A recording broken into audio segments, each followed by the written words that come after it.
Alright, it looks like Roblox is now in full damage control mode amidst this controversy about vigilantes on their platform. The CEO has finally stepped out and posted a 43-minute long podcast in which a small section of it he goes over the current controversy and he talks about safety concerns on Roblox and this and that. And all I can really say is it sounds like things are getting worse, so we're gonna go over a few clips about the things that we're interested in. I watched the whole thing so you don't have to. I'm not gonna waste any more of your time. Let's get into this. So for the first about 13 minutes they don't talk about anything we're super interested in. They kind of talk about some of their new tech and whatnot, but that's not what we're here for. I'm gonna play you a first clip about 13 and a half minutes into the video of Matt Coffin, who's apparently Roblox's chief safety officer, kind of talking about how these vigilante stings were working. We have members of the community in these vigilante groups that started off in a really good place. They started off by saying like, hey, they're reporting on issues on Roblox. They're talking about how we could do better. And, we paid really careful attention. We looked at what they were saying. We looked at what they were reporting. And all of that went into our moderation system so that we could go and identify bad actors on the platform and take them off, and bad content on the platform. But then we saw something change. What we saw is that some of these groups started engaging with the community in ways that violated our policies. And so let me explain what that means. They would go and create accounts on Roblox claiming to be a child. And then they would enter into game servers and they would go and start asking everybody around them, how old are you? And they were seeking out adults. Yeah, okay, thanks, Matt. I find it pretty funny how this guy goes on a tangent about how predator catchers on Roblox are singling out adults, almost like they're trying to catch predators who are preying after children. I don't think there's such thing as a 7 or 8 or 12-year-old predator. So anyway, moving on. And there's a bunch of issues in here. Number one, the violation of our policies about being honest about how old you are. Number two, moving conversations off platform. And number three, waiting to tell Roblox when they identified violative behavior to come and tell us so we could take action. All of those things are against our policies. So yes, your ears have not deceived you. Matt, the chief safety officer of Roblox, has now contended that vigilantes should have been taken off of the site because their method of catching predators that are already on the platform go against their policies. And while yes, maybe by technicality the vigilantes are going against Roblox's policies by taking these people and moving them onto other platforms for unfiltered exposés, does this man not understand that the only people at risk of quote-unquote harm by this policy violation are literal predators lurking the platform? That doesn't really make sense to bring up the policies that should be protecting kids and using them against people who are actively and very provably protecting kids in the community. But we're gonna move on because this only gets crazier. And one of the things is when we report stuff to law enforcement, yes, we don't publicize that. And we don't publicize it mainly because we want law enforcement to make the decision about what is illegal and what is not. And we leave it up to them. We don't want to pass judgment on our own without getting law enforcement involved. And that's why we're quiet about those things. Yeah, no, it's not. The reason why they're typically quiet about these things is the exact same reason why everybody's talking about it now, which is that if these things were to come out about Roblox, if Roblox was to be open about the amount of predators they find on their platform, parents wouldn't allow their children to play this game because clearly there is a large volume of predators on this platform. In fact, enough for this to be a global news story currently. So that's definitely not why they've been silent about it this whole time. Yeah, I would also add on the sort of policy violations on the platform and our concerns for the harm to the community. These actors that were coming on the platform, they were reaching out to dozens and dozens of people, and the vast majority of those people were not responding to those engagements, and frankly were harmed in that process, right? They were violating our policies. They were normalizing policy violations on the platform.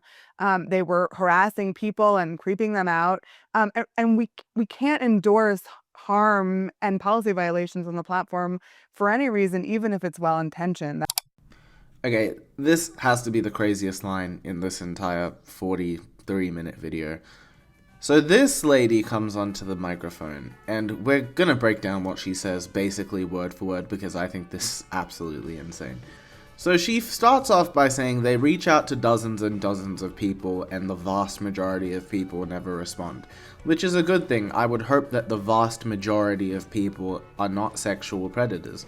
But even at this point of her statement, which I don't even think is the craziest bit, vast majority is not everyone. Like, the fact that there are people responding to these messages means that there is clearly an issue that still needs to be addressed.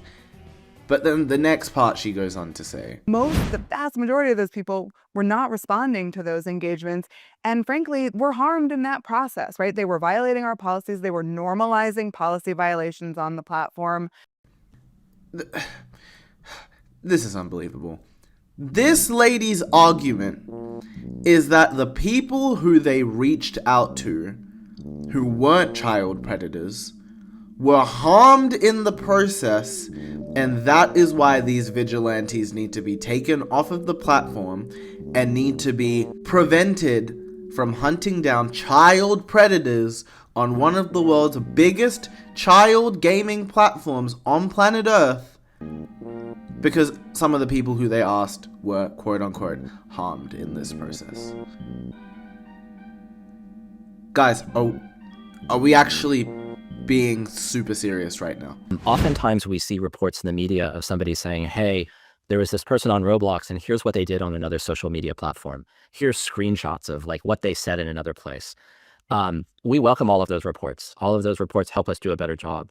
But before we can act, we need to independently verify what we see. Now, activity that happens on Roblox, we can verify it. We have the logs, we have all kinds of data. But activity that happens on other platforms is problematic. It's problematic because sometimes that activity on the other platforms isn't violative of the other platform standards.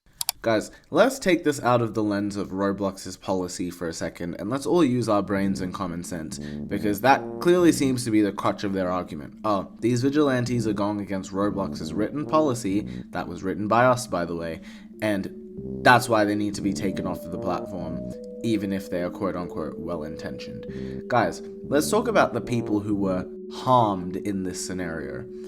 How much harm do you reckon the people who got a text from one of these predator catchers saying, oh, how old are you? And they didn't respond, right? How much do you reckon they're thinking about that text every day?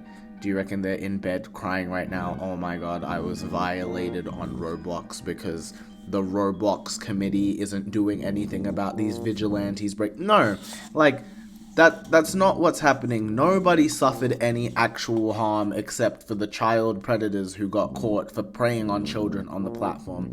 That's the first thing. The other thing I forgot to mention when Matt was still speaking is one of the policy violations these vigilantes have been cited for is age impersonation. And I go back to something I said last video about this.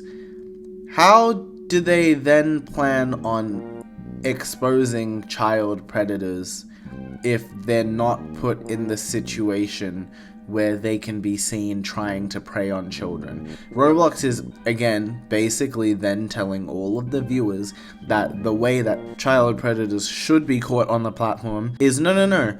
You can't pretend to be a kid and then try to expose them. They must be already engaging in these sorts of activities with a real child, and then it needs to be reported to Roblox and we'll deal with it on our end. That is one of the most ridiculous, strings of logic I've ever heard. But let's move on to the next clip, because I could talk about this one for the next hour. People say, well, gee, look, it's my screenshot. Why don't you trust me? I just took the screenshot. I'm sending it to you. But I would say, especially in today's world of generative AI content. Let me stop you there again, bro. Guys, I'm sorry, I've been yelling so much in this video, but this guy is now saying, look, we can't act on these child predators in the instance that it might be AI. Bro, I'm gonna just keep playing the video for you guys. You could imagine what might happen if we started acting on evidence that was presented to us that's collected on somebody else's platform. And we can't do that. That would be a significant risk to the community, and a significant risk in particular to the most popular people on the community, who end up being targets of this type of activity. Okay, so assumably he's talking about people in the community such as video creators, game developers, those who would have big targets for things like generative AI content to bring them down for one reason or another. But regardless of this, wouldn't you think that as Roblox's safety support team, you would have a duty to check in on such reports made about the popular people in your community? Like, I feel like instead of saying, oh, we're not going to be looking at things that come from other platforms because we can't tell if it's real or not, I don't think that would be the approach to take when it's already been proven several times that there are multiple predators on the platform, and those things are only exposed because they were able to get out of Roblox's moderation system and take them onto other platforms. So, yeah. There are some things, like we saw some of this vigilante behavior, and we decided to take, a slow approach to it and understand what was happening before we decided to act. The other thing is that activity was happening across a large number of accounts. So it wasn't just an account that was engaging in this. We saw lots of accounts engaging in it, and we wanted to understand how those accounts interrelated with each other. Because as you know, sometimes you have one bad actor, but they could have lots of different accounts. If you remember from their response that they released yesterday, I made a video on that as well if you wanted to check it out. They were talking about in their long paragraphs of text how they've known about these vigilante groups and have been surveying them for about a year or two. And they kind of talk about, despite the fact that they've been looking at this for a year or two, why they're acting on it now. And I'm going to play that clip for you as well. So we were monitoring all of that, and we were also thinking carefully about our policies and thinking carefully about making sure that we had collected the evidence internally of the policy violations, and we really understood what was happening before we acted. Okay. Anyway, that's not why they're acting on the vigilantes now. The reason why all of a sudden they're actually going after all of these pred catchers is because these pred catchers are blowing up on the internet, and they are getting millions and millions of views, and millions of eyes seeing predators being caught on the daily on Roblox isn't the best publicity for the platform. In fact, it's better for their economy to keep the predators on the platform and remove the vigilantes, because at least if those stories never get out, then people aren't going to start taking their kids off of Roblox, the predators will still be on the game, likely spending their own money on it, and everybody at Team Roblox wins, except for the children and the general community playing the game. We're working now on a policy update around games that have intimate spaces in them. So that's things like bedrooms and bathrooms. We are really listening to our community to understand where are the good uses of that. We have lots of role-playing games that have those kinds of spaces that are totally legit. And then we have some spaces where that's inviting some policy violating behavior. And so you'll see soon an update from us on that front. The Roblox being pushed out to the community now is a very different Roblox to the Roblox that I grew up with. I'm basically 21 years old now, and I grew up playing Roblox. I've got thousands of hours on the game, and it kind of seems like Roblox is trying to transition away from being a kid's platform to more so being an all-encompassing platform, which is evident in the way that they speak about things, the features they're introducing, but the way that they're handling some of these situations, instead of being an all-encompassing platform, it's more so becoming a platform that's dangerous for children to be on, because you've just got so many different types of people, and you're fostering communities of predators that you don't want news to come out about, you don't want people to expose them on the internet, and it's just not a really good look for the platform anymore. If I had a kid, I likely wouldn't allow them to play Roblox at this stage, which sucks because a lot of the games on Roblox are really cool. There are cool developers on Roblox making cool things, but it's the platform, it's in the mud now. But they basically then just go on to talk about how they're working with law enforcement and things like that, and the council and their new tech AI and stuff like that. So not a bunch of things that we're really interested in after that whole section of the video. But yeah, the damage control isn't looking good. I'm gonna continue monitoring further responses over the next few days and weeks. So if you enjoyed this video and you're still here, then please consider leaving a like and subscribing. I do make commentary videos like this pretty often on my channel, so I hope to see you in the next video.